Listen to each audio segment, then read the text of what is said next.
Ir estudiando el capítulo 12, quizás hoy lo podamos terminar, eso espero. Apocalipsis 12, versículos del 4 en adelante. Apocalipsis 12, versículos del 4 en adelante. Cuando lo tenga me regala un fuerte amén. Lea conmigo la palabra en nombre del Padre, del Hijo y del Espíritu Santo.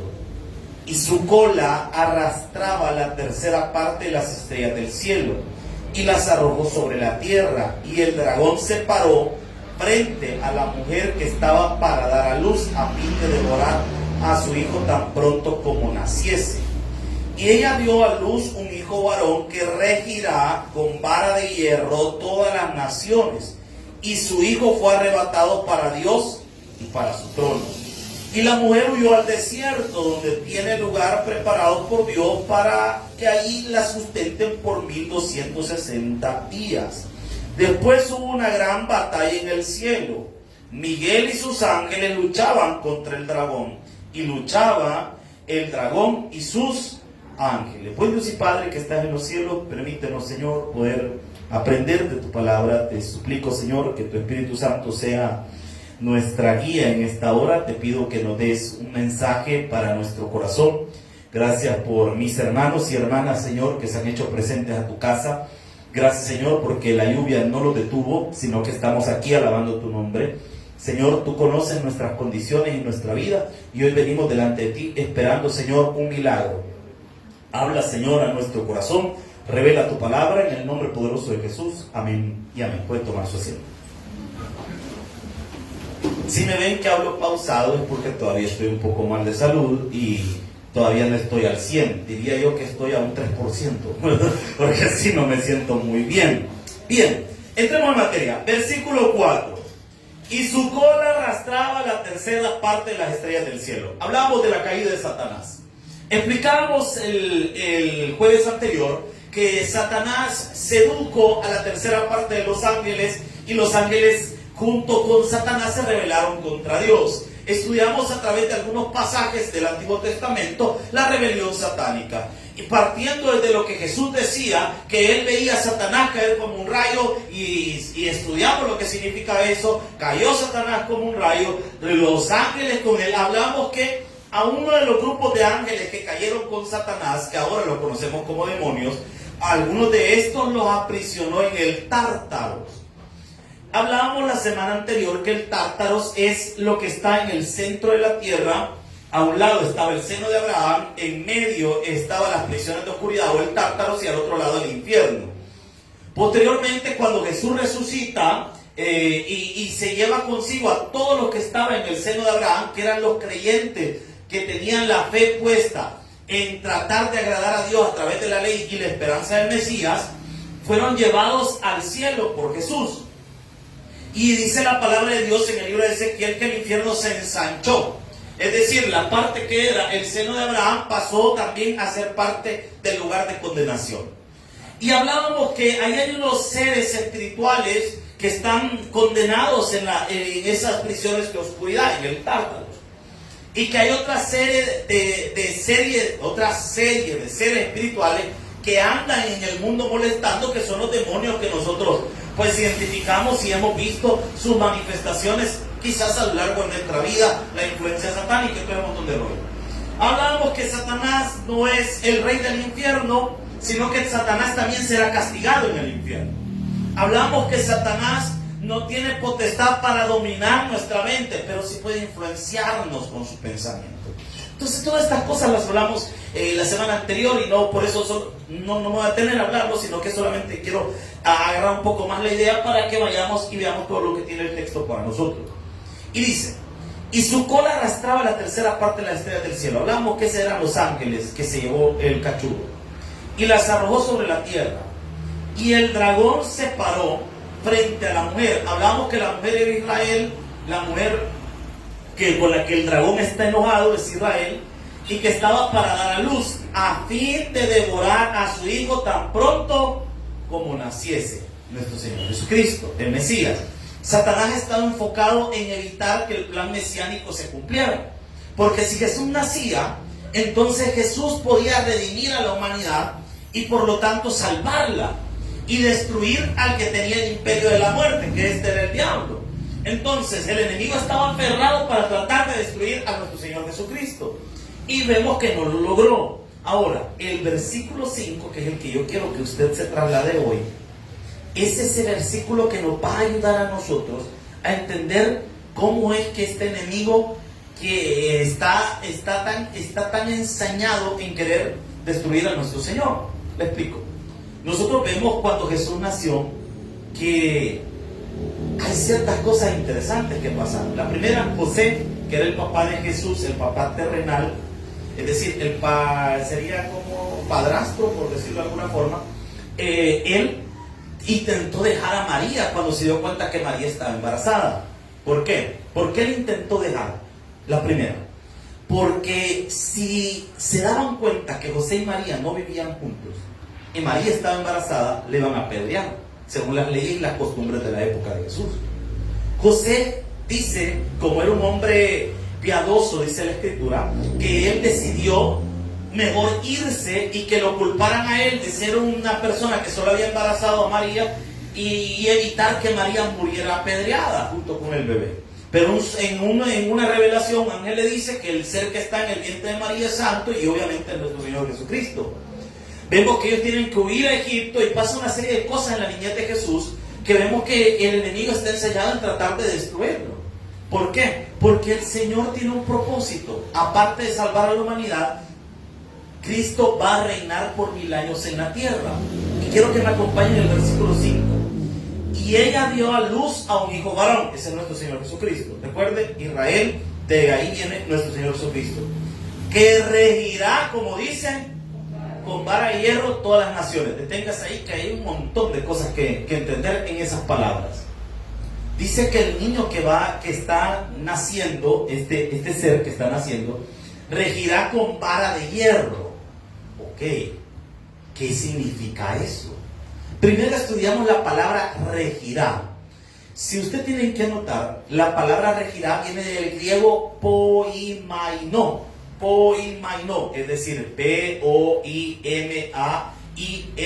poimaino, que quiere decir pastorear.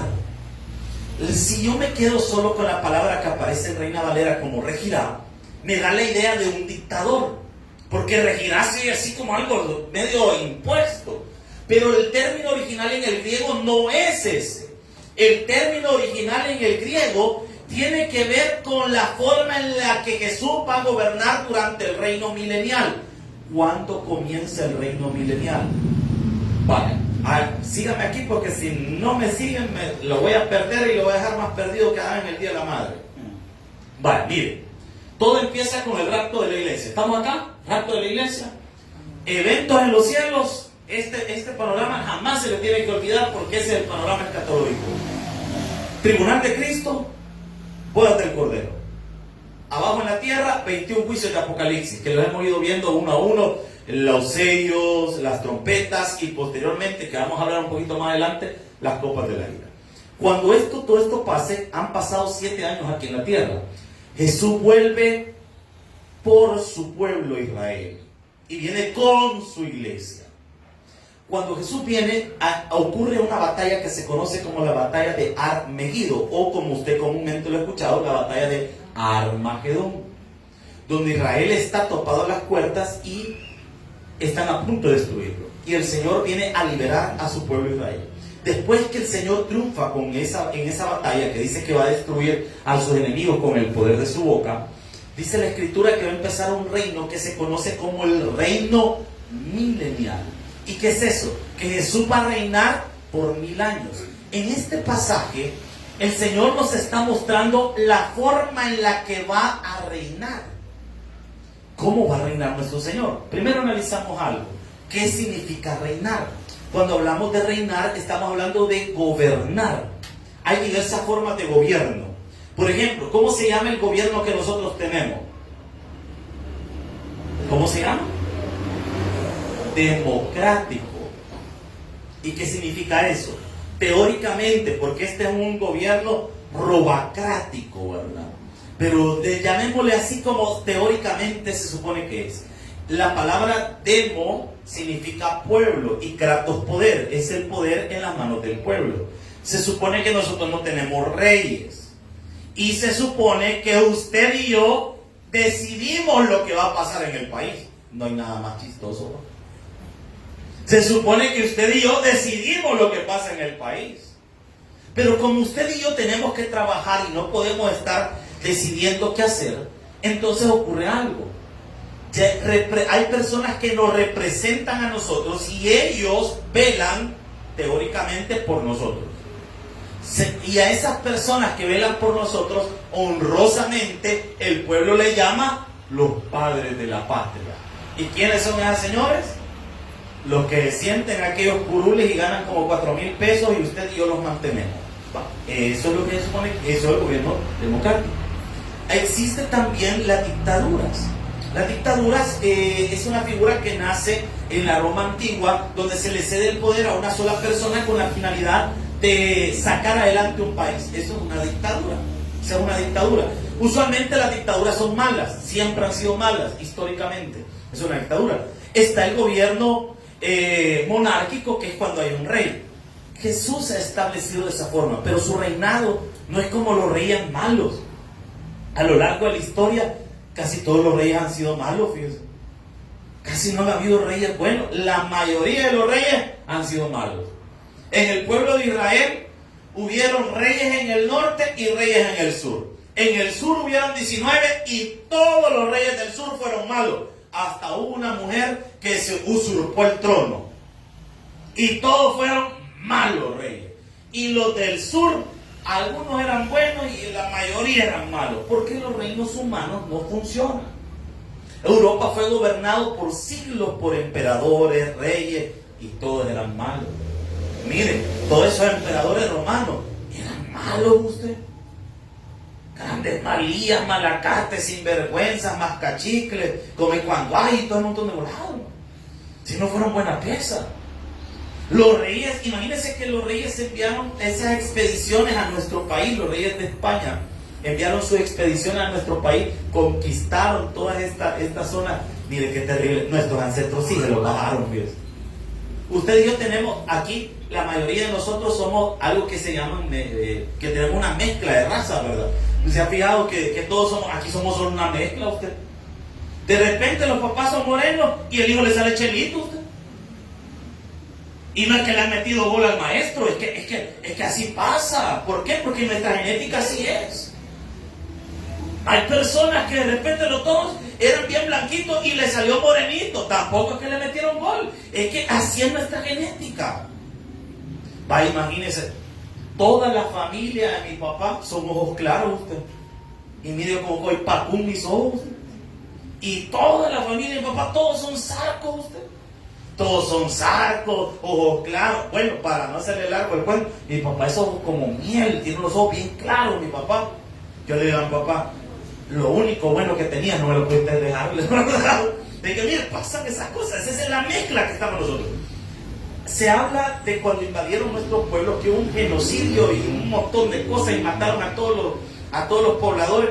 Nunca se ha preguntado por qué en nuestro país casi no hay gente pura indígena. ¿Han escuchado ustedes el nombre Maximiliano Hernández Martínez? El señor Maximiliano Hernández Martínez se le ocurrió a un tipo allá por Nonualco, se autonombró el rey de los Nonualcos. Y de que ese no pensó rey, ¿verdad? ¿Y sabe qué pasó? Maximiliano Hernández Martínez mandó a matar a todas las comunidades indígenas en El Salvador.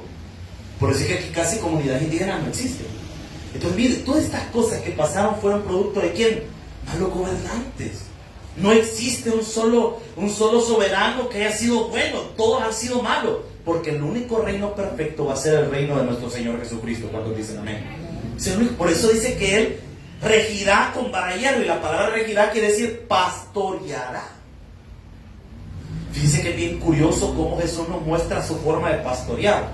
Vámonos al Evangelio de Juan, capítulo 10, versículo 10. Juan 10.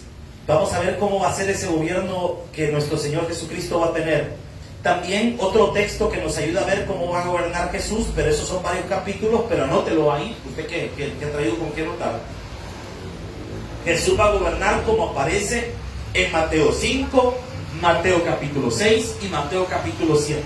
Lo que aparece en esos capítulos son las formas en las que Jesús va a gobernar, lo que se conoce como el Sermón del Monte. Esa es la manera con la que Jesús va a regir con vara de hierro el reino milenial. Ahora, nótese lo siguiente. Vamos a Juan capítulo 10, versículo 10. Aquí hay otra cosa interesante acerca del reino de nuestro Señor Jesucristo. ¿Lo tiene, iglesia? Lea conmigo lo que dice la Escritura. El ladrón no viene sino para hurtar, matar y destruir. Y yo he venido para que tengan vida y para que la tengan.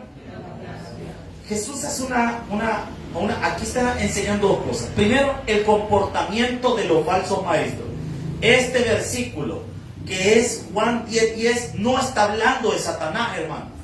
He escuchado un montón de gente hereje que le anda diciendo, es que el ladrón, ese es Satanás, que viene a matar, hurtar y destruir. No, lea el contexto del pasaje. ¿De qué está hablando Jesús? De los falsos maestros. Aló, estamos acá. No, hermano, pero es que mire, eso parece como que es el diablo. A mí me lo han predicado como que es el diablo. La Biblia no dice que es el diablo. La Biblia dice que ese es el comportamiento de los falsos maestros o los pastores asalariados. Cuando la Biblia habla de pastores asalariados, yo he escuchado un montón de pastores pentecostales que le tiran a los pastores que trabajan en la iglesia. Y le dicen, esos pastores asalariados, ¿quién dijo el Señor? Y dicen, no, el pastor asalariado es el falso maestro, porque solo le interesa el dinero. Eso es lo que está hablando la palabra de Dios. Por eso es que usted y yo tenemos que conocer la Biblia. Amén. Le aseguro que usted ha escuchado un montón de veces este texto que todo el mundo dice que es el diablo. ¿Y sabe por qué todo el mundo dice que es el diablo? Porque le escuchó a alguien que alguna vez dijo que era el diablo. Y los demás lo comenzaron a repetir como que un lorito. Todos los que estamos acá, mire, una de las cosas que usted y yo tenemos que aprender como iglesia es que nosotros vamos a hacer una iglesia con criterio bíblico, hermano. Amén. Tiene que aprender a la luz de la Escritura.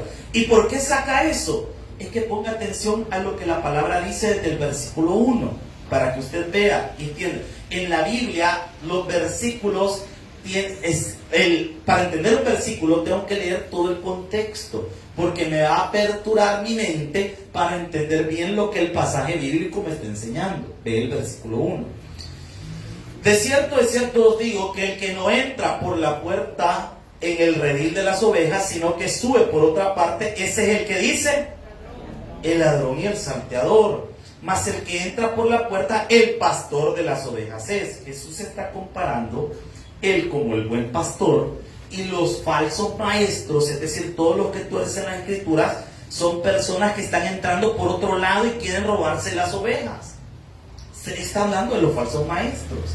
Y estos falsos maestros, ahora, estos falsos maestros nos ayudan a entender que son obviamente influenciados por Satanás, pero ¿qué es lo que hace el falso maestro? El ladrón no viene, es decir, el falso maestro, sino para hurtar nuestra relación con Dios, matar. La palabra muerte viene del griego tánatos, que significa separar, nos separa de Dios y nos destruye.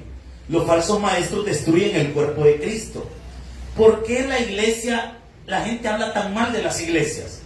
Por los falsos maestros, por los falsos creyentes que ensucian el cuerpo de Cristo. Bien decía, si no me equivoco, el apóstol Pedro cuando dice estas nubes errantes, dice, ensucian nuestros ágapes, nuestra convivencia en Cristo. O sea, estos falsos maestros.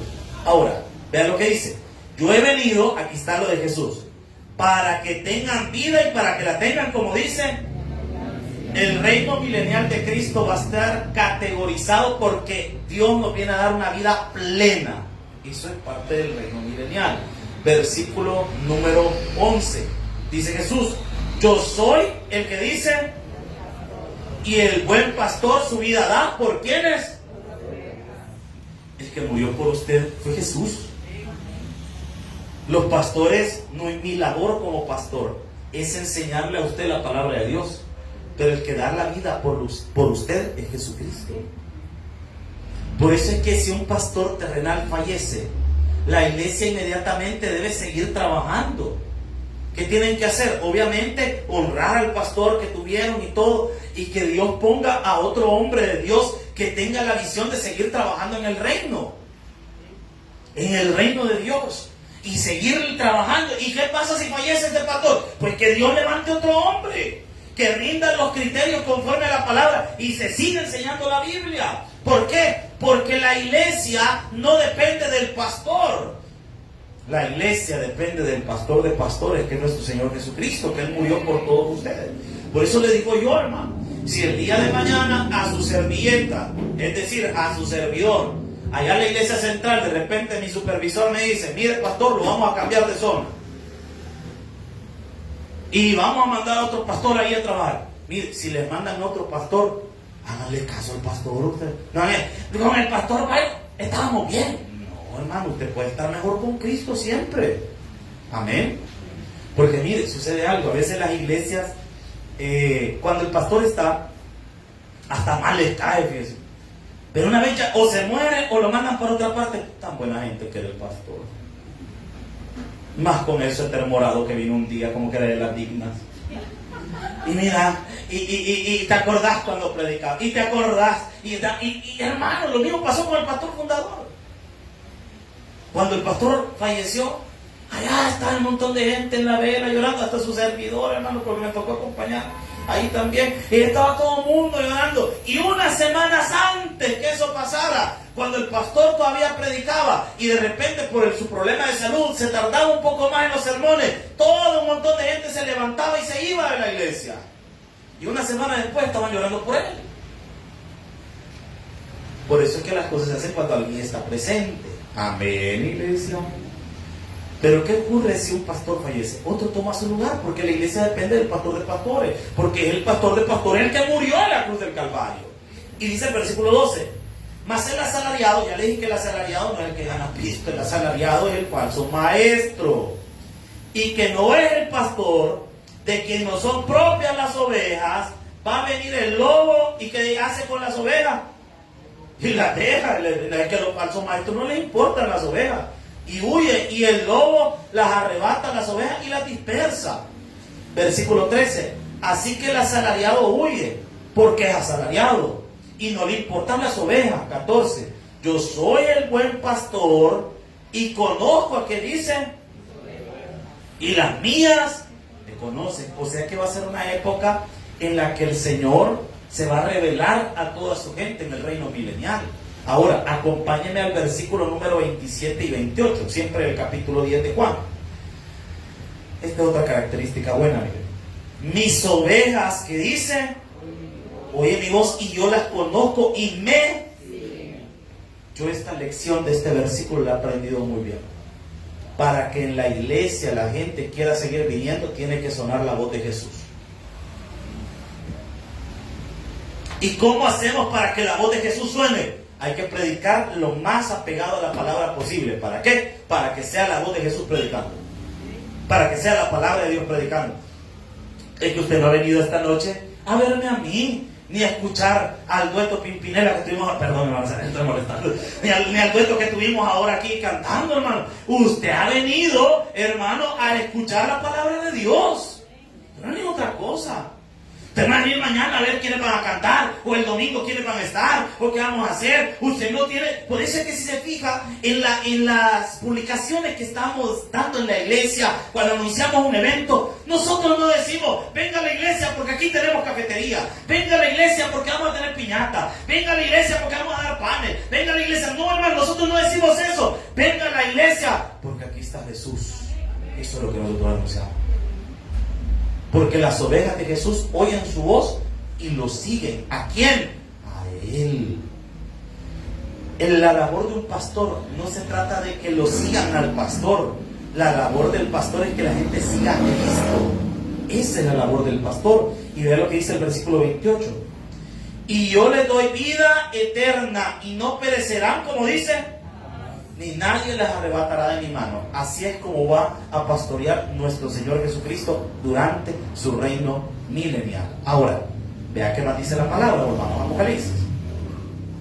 Y dice, y ella dio a luz a un hijo varón en el 5, que regirá, ya explicamos esa palabra, ¿qué significa regirá?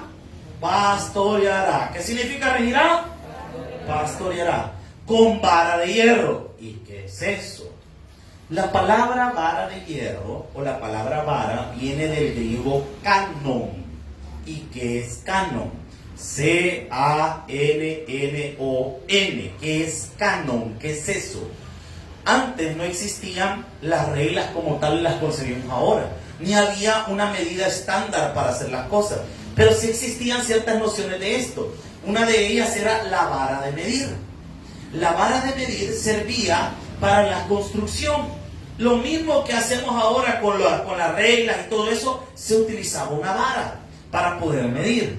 Y esa vara era, después esa palabra, la palabra canon, ya no solo designó la vara que utilizaban los arquitectos antiguos para construir, sino que nos sirve hoy en día, o lo que hoy está explicando esta palabra, es para designar reglas.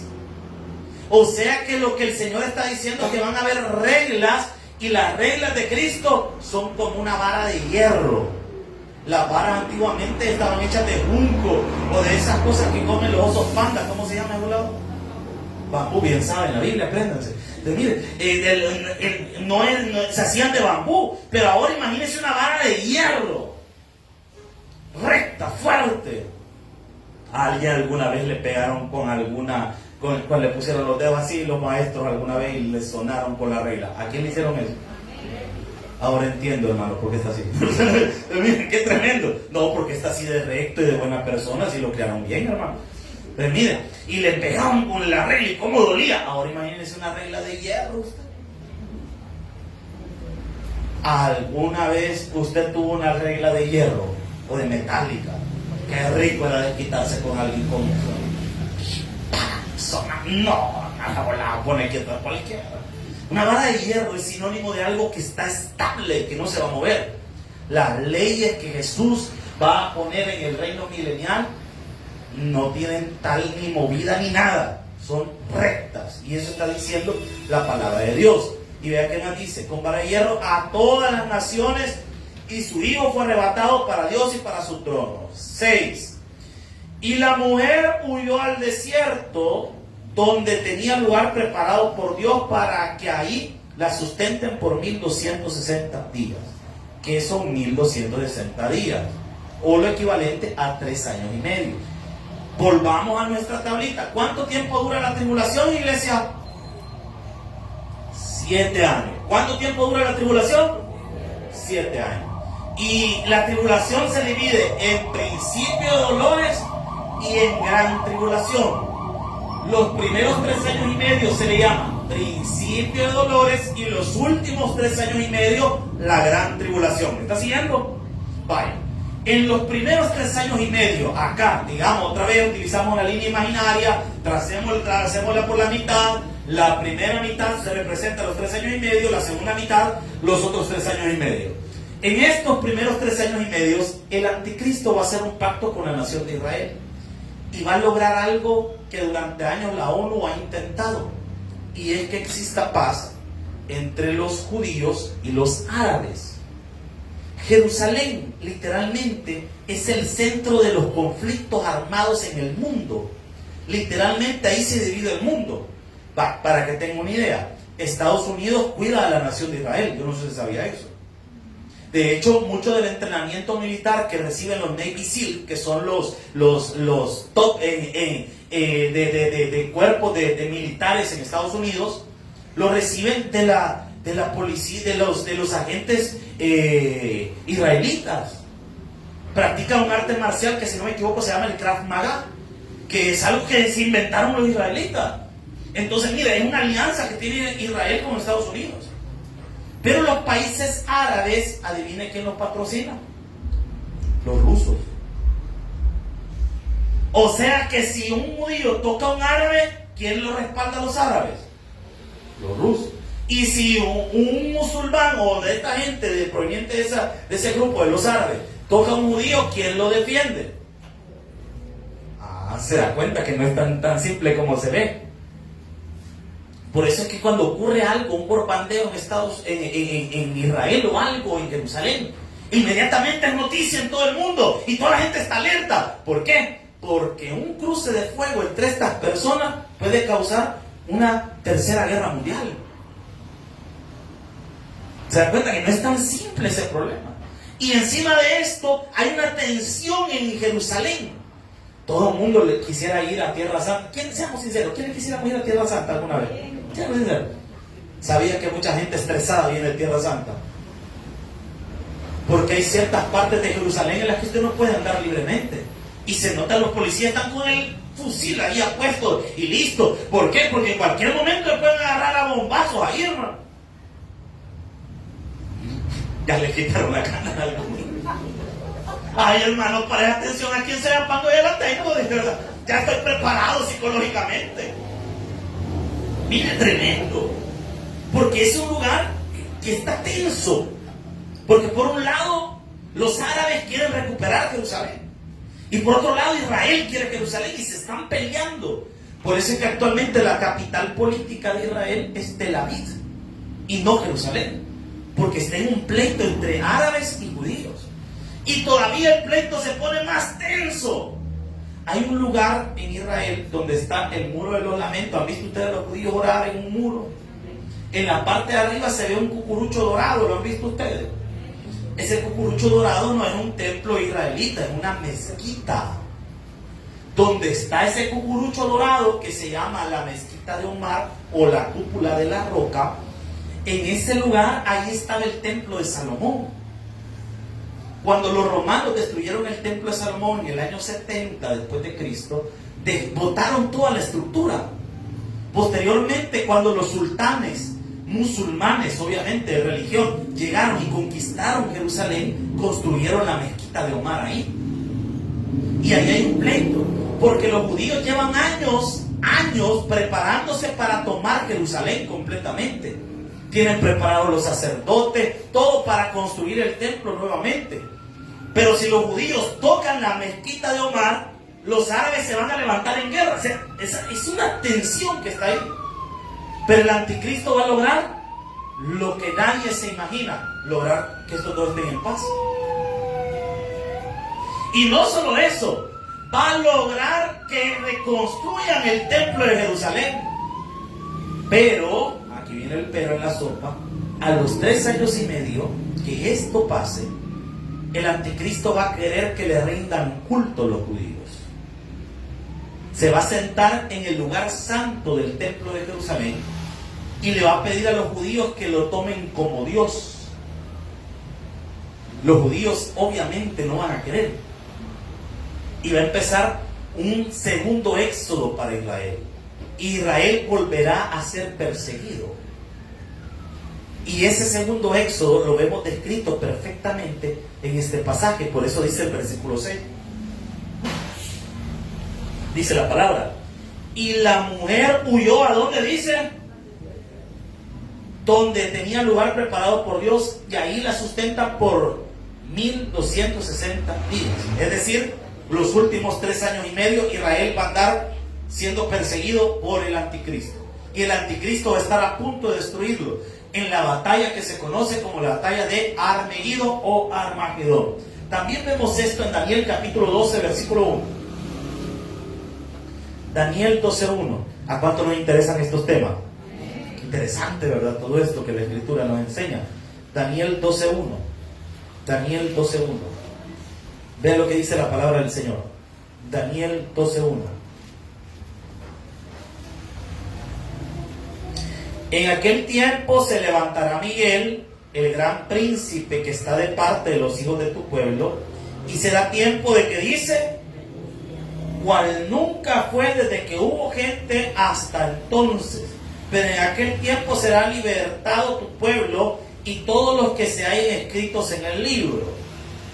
Daniel nos empieza a introducir en lo que estamos viendo nosotros también en el capítulo 12. Ya lo vamos a llegar a la batalla donde aparece Miguel también. Pero nos está hablando que la persecución de Israel inicia básicamente el pleito en los cielos. Y ya lo vamos a ver descrito un poco más abajo. Quiero que me acompañe a otro texto. Judas 1:9. Y otro que me ayude con Mateo 24:15. ¿Alguien tiene Judas 1:9? Judas 1:9. ¿Alguien? ¿Alguna persona bondadosa? Judas 1:9. ¿Alguien? Por favor. Pero cuando el arcángel Miguel contendía con el diablo, disputando con él por el cuerpo de Moisés, no se atrevió a proferir juicio de maldición contra él, sino que dijo: el Señor te reprende. ¿Cómo le llama a Miguel ese texto? Arcángel. Ahí nosotros deducimos el rango de ángel que tiene Miguel. Y Miguel vimos en el capítulo 12 de Daniel que es un protector de Israel.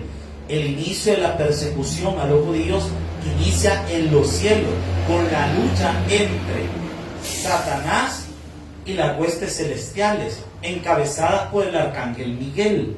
Y quiero que vea otra cosa. Mateo 24, lo voy a leer con ustedes, porque quiero ir despacito.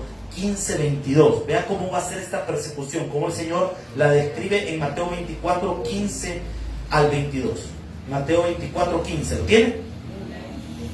Por tanto, cuando veáis en el lugar santo la abominación que dice, de la que habló el profeta Daniel, el que le entienda.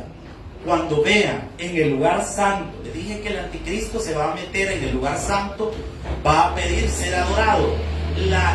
Ese acto del anticristo de entronarse en el lugar santo y pedir adoración, esa es la abominación desoladora. ¿Qué va a pasar entonces? Versículo 16. Entonces los que estén en Judea, que dice, huyan a los montes. Y los montes en Israel, adivine que son parte del desierto. Lo que estaba diciendo Apocalipsis 12:6.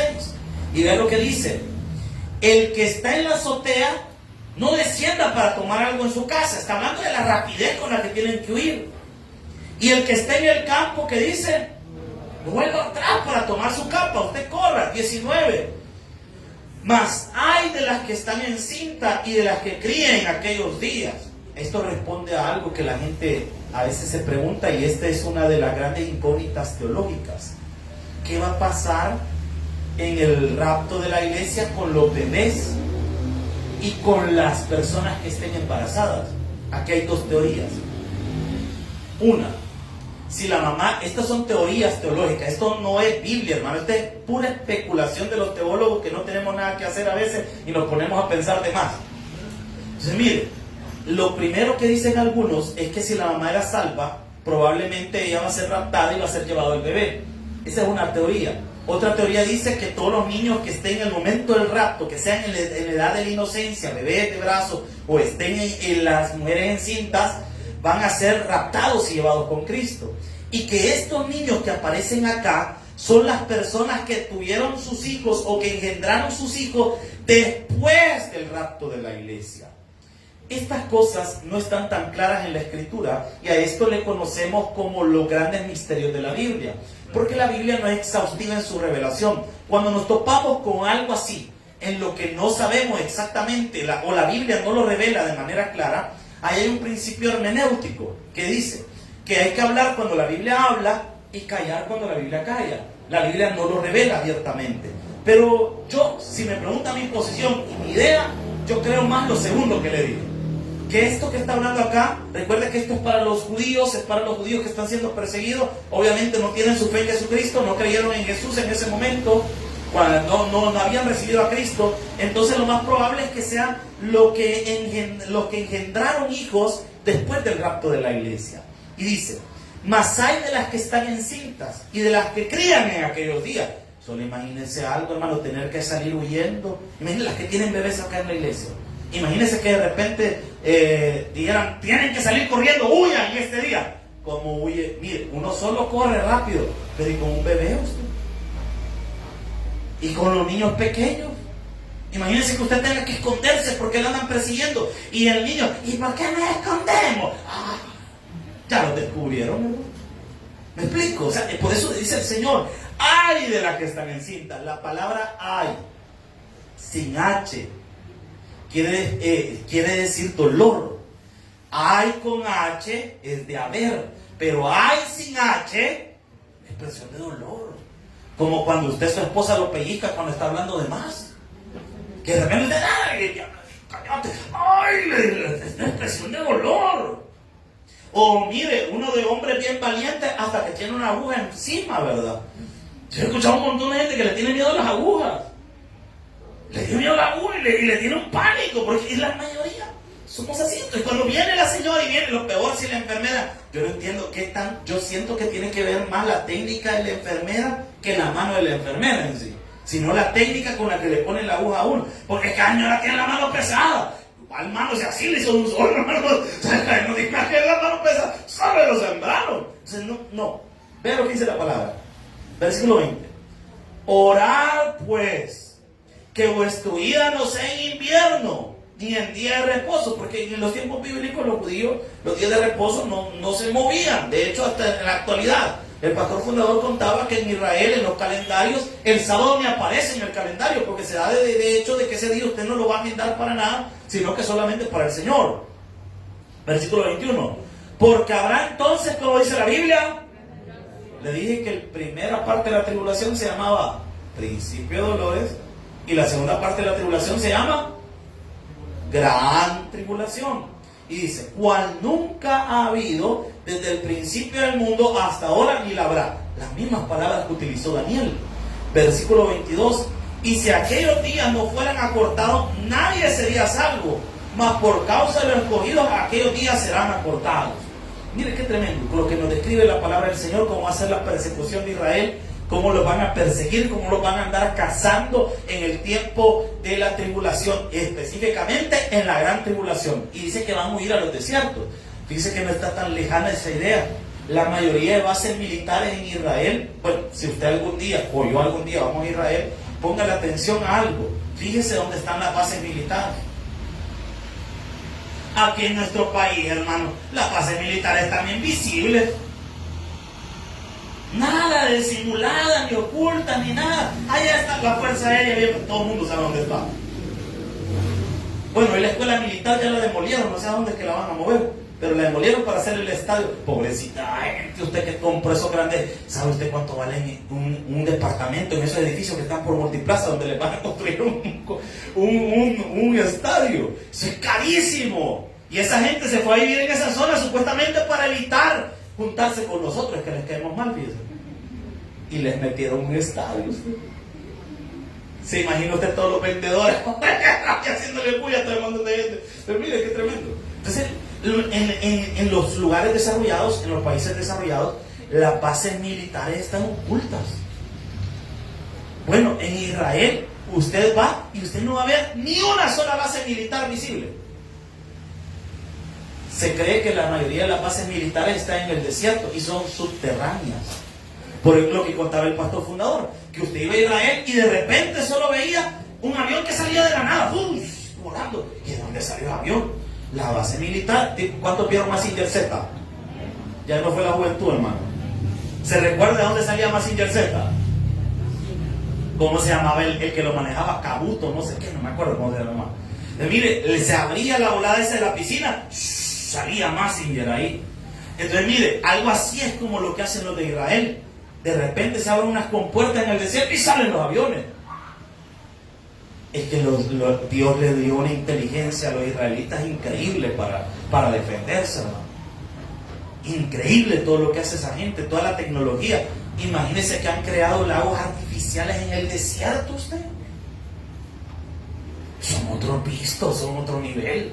Entonces, que la base militar esté en el desierto, me da la idea de que ahí van a correr la gente a esconderse en el periodo de la gran tribulación. Y no estoy tan perdido en la idea, porque si estamos hablando que va a haber una guerra, obviamente va a ser entre el ejército de Israel y todas las naciones que se han unido contra Israel.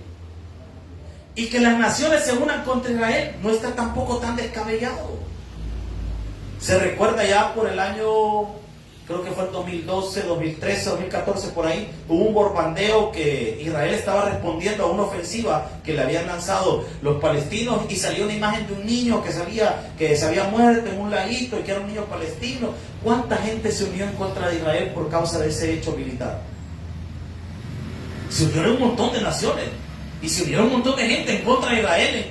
Hermano, si el antisemitismo es fuerte, ¿y qué es eso? Es el enemigo atacando a Israel. Y vea qué más dice la Biblia, porque ya lo quedan todos bien asustados, hermano. Vea lo que dice la palabra. Volvamos a Apocalipsis. Volvamos a Apocalipsis 12. Vea lo que dice la Escritura. Y dice, estamos en el versículo 6. Y la mujer huyó al desierto, donde Dios le tiene preparado un lugar para que allí Dios se sentase por 1260 días. Eso ya lo explicamos, versículo 7. Después hubo una gran batalla en el cielo. Miguel y sus ángeles luchaban contra el dragón, y luchaba el dragón y sus ángeles. Una batalla celestial. Obviamente esto está haciendo una referencia a la batalla que hubo primero cuando fue expulsado Satanás del cielo. Pero hay un detalle interesante. Y aquí, sorpréndase. ¿Sabía usted que el satanudo todavía llega al cielo a molestar? Se lo demuestra en la Biblia. Libro de Job, capítulo 1, versículo número 6. Libro de Job, capítulo 1, versículo número 6. ¿Lo tiene? Espéreme, que a mí no me amanecido. Job 1:6, ¿lo tiene? Pues sí, vea lo que dice la palabra de Dios. Un día vinieron a presentarse delante de Jehová. ¿Quiénes? Aquí en algunos teólogos opinan que estamos hablando de los ángeles. Y entre los cuales vino, ¿quién dice? Padre. ¿Y a dónde se presentan los ángeles delante de Dios? En el cielo. ¿Y a dónde está Satanás ahí? Ah, pero pastor, eso no está tan claro. Zacarías capítulo 3, versículo 1. Zacarías 3:1. Hubo un pastor que decía, este libro hay que leerlo antes de la ofrenda, decía, porque Zacarías. Para que algunos se saquen la ofrenda. Vean lo que dice la palabra, Zacarías 3:1. ¿Lo tienen? Este le va a costar encontrarlo, tómense su tiempo. Si no, vaya al índice y allá lo busca por número de página. Mire, no le dé pena ir al índice, hermano. Si usted no sabe dónde está un libro, búsquelo en el índice. Peor es que esté media hora ahí pasando de un lado por otro. Algunos buscando Apocalipsis allá por Éxodo, hermano. No, hombre. Mejor váyase al índice y ahí ve dónde está el libro. Le va a salir más fácil. Ya después va a tener esa destreza. Es más, los hermanos a veces cuando cambian de Biblia, yo no, es que esta Biblia siento raro porque no es la mía. Si los mismos libros tienen, no molesta, hermano. Esa es uno que se mete esas cosas en la mente. Zacarías 3:1, ¿y sí? A ver lo que dice la palabra. Me mostró al sumo sacerdote Josué, el cual estaba delante de ¿quién dice? Y Satanás estaba a su mano derecha. ¿Para qué dice? ¿Y a dónde estaban? En el cielo. Es que el cachudo todavía llega. No vive ahí porque ya lo expulsaron. Pero todavía llega. ¿Y sabe a qué llega? A ponerle el dedo a la gente, usted.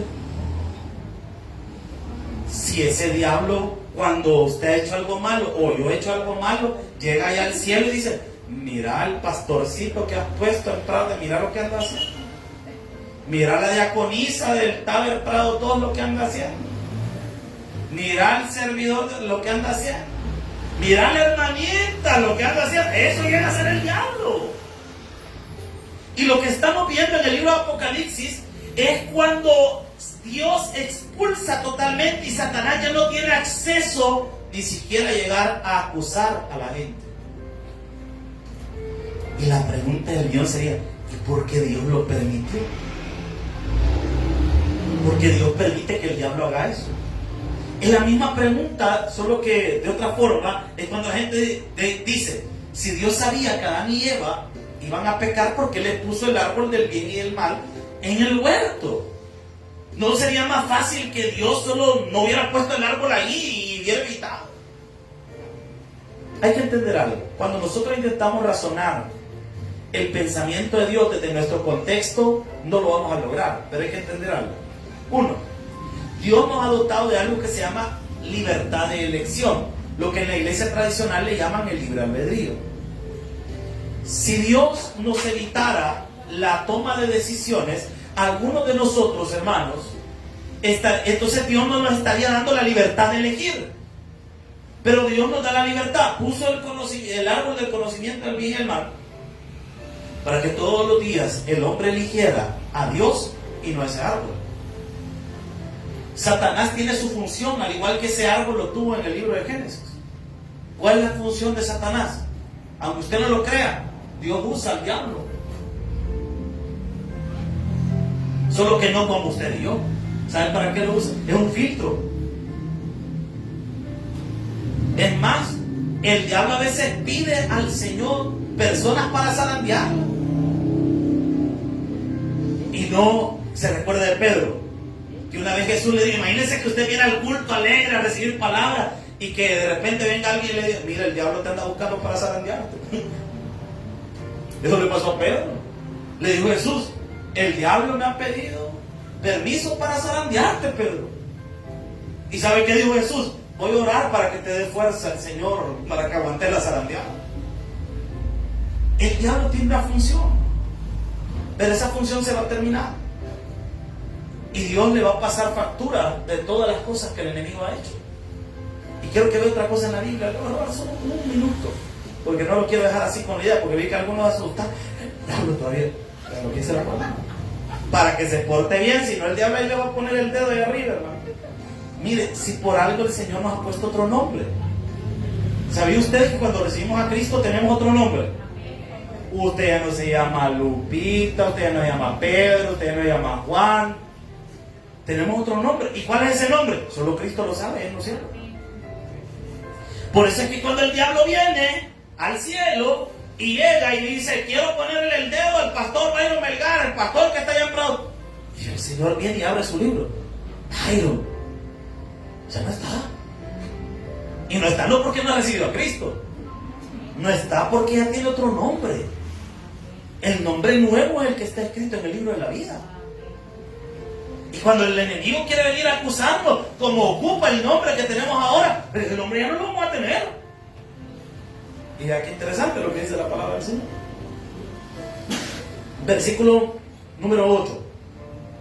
Pero no prevalecieron, ni se halló lugar para ellos. ¿A dónde? Ya no tienen acceso. 9. Y fue lanzado fuera el gran dragón. ¿Quién es ese dragón? La serpiente antigua, que se llama diablo o Satanás. Ahí la palabra se llama escalos y quiere decir el llamado. No es el nombre, sino que, como decir, un sobrenombre. El cual engaña al mundo entero. Fue arrojado a la tierra y sus ángeles fueron arrojados con él. Entonces oyó una gran voz del cielo que decía: ahora ha venido la salvación, el poder y el reino de nuestro Dios y la autoridad de su Cristo, porque ha sido lanzado fuera el, ¿quién dice? De nuestros hermanos. ¿Se da cuenta que todo el día pasaba acusando todavía? El que los acusaba delante de nuestro Dios, ¿qué dice? O sea que a cada rato pasa poniendo el dedo. Cualquier cosa que usted haga mala ya llega a contarlo. Es como aquel amigo chambroso de la empresa, ¿verdad? Que todo le cuenta al jefe. Exactamente, el diablo es ese. 11. Y ellos le han vencido por medio de la sangre del Cordero y de la palabra del testimonio de ellos, y menospreciaron sus vidas hasta la muerte. Usted y yo somos más que vencedores por la sangre de nuestro Señor Jesucristo. Regálame un fuerte aplauso a nuestro Dios. Vamos a ver. Bendito Dios que estás en los cielos, te alabamos, te bendecimos, te agradecemos, Señor, que tú estás con nosotros, que nos ayudas.